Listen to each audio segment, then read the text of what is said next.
ऐसा एक मिनट रुको रुको हो गया। चलो मैडम, सनातन धर्म को लेकर एक बार फिर आरजेडी की तरफ से बात कर रही है। वहाँ कहा जा रहा है कि महिलाओं को उसमें तवज्जो नहीं मिलता है, और ये बयान है शिवानंद तिवारी जो कि लालू जी के करीब काफ़ी करीबी है। सनातन को लेकर लगातार जो है विपक्ष आप लोग पर बात कर रहा है, क्या कहेंगे?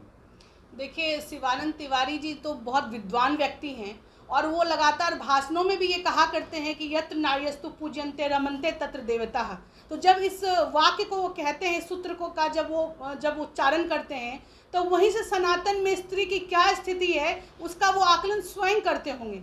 हमारी सनातन की संस्कृति तो ऐसी रही है कि हम लोग सीता राम और राधा कृष्ण बोलते हैं।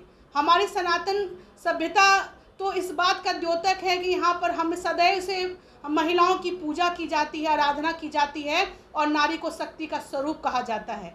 शिवानंद तिवारी जी अपने ज्ञान में थोड़ी वृद्धि कर लें और वो जिस काल खंड में रह रहे हैं, अभी से हमारे धर्म संस्कृति और अध्यात्म की तरफ थोड़ा सा ज्ञान यदि वो अर्जित करने की कोशिश करेंगे तो निश्चित तौर पे उन्हें इस बात का आकलन हो जाएगा कि हमारी सनातन कितनी मजबूत है।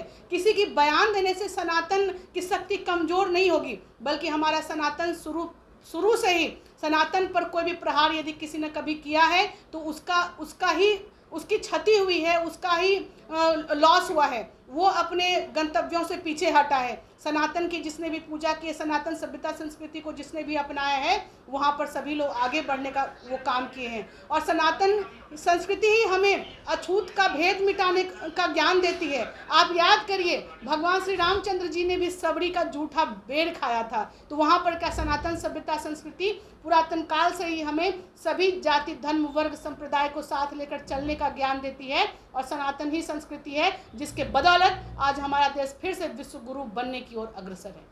तमिलनाडु के मुख्यमंत्री हैं, उनके बेटे जो हैं वो कहते हैं सनातन को समाप्त कर दिया जाना चाहिए। आपको लगता है कि राजनीति के लिए जो कि सनातन धर्म है उसको जो मानने वाले लोग हैं इस तरह के बयानों को किस रूप में लेती हैं? देखिए, उदयनिधि जी अभी कुछ ज़्यादा ही मुझे लगता है कि वो बोलने के क्रम में ऐसा वो बोल गए, लेकिन सनातन को जो नष्ट करने की जो भी बात करेंगे उनका समूल नाश हो जाएगा। सनातन ने हमेशा लोगों को अच्छी दिशा दी है, अच्छी दशा दी है और अच्छे मार्ग पर आगे बढ़ने के लिए प्रेरित किया है।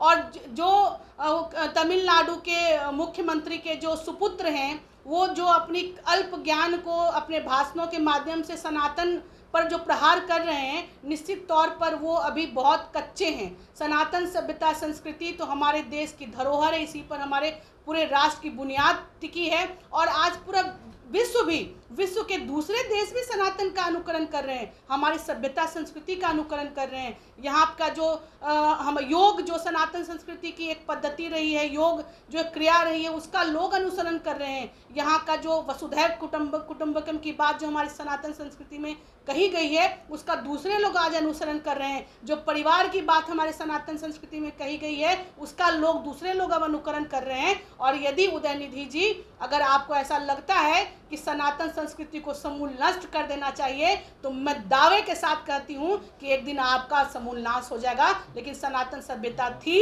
है और हमेशा से रहेगी, उसकी जय है और विजय है।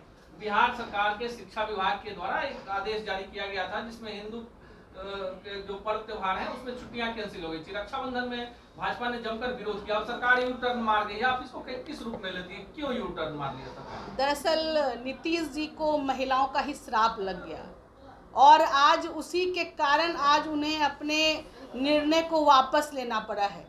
के पाठक जी ने जो तुगलकी फरमान जारी किया था, हमारी जो हिंदुओं के पर्व त्योहार की छुट्टियों में कटौती करके जो उन्होंने एक फरमान जारी किया था, उसमें वापस उनको अपने आदेश वापस लेना पड़ा। या निश्चित रूप से जिस प्रकार से रक्षाबंधन जैसे पवित्र दिन में हमारी जो बहनें हैं, उन्होंने अपने बहनों की कलाई पर वो राखी नहीं बांध पाई, जो हमारे शिक्षक भाई थे उनकी कलाइयाँ सूनी रह गई, दोनों के ही आंसू उन पर पड़ गए और आज उनको अपना बयान वापस लेना पड़ा। मैं एक ही बात कहना चाहती हूँ, नीतीश जी, आप तुष्टीकरण की राजनीति छोड़ दीजिए। आप तुष्टीकरण के कारण आप जो इस प्रकार से हिंदू धर्म मान्यता जो है उसका आप अजीब तरीके से आप एक फरमान अचानक से जारी कर देते हैं, इसको करना बंद कर दीजिए। हम तो आज शिक्षा मंत्री जो हमारे बिहार सरकार के हैं, उन्होंने स्वयं आज हमने टीवी पर देखा कि वो बयान दे रहे थे कि जो के पाठक जी को सोच समझकर फैसला लेना चाहिए। तो आप सोच समझकर फैसला लें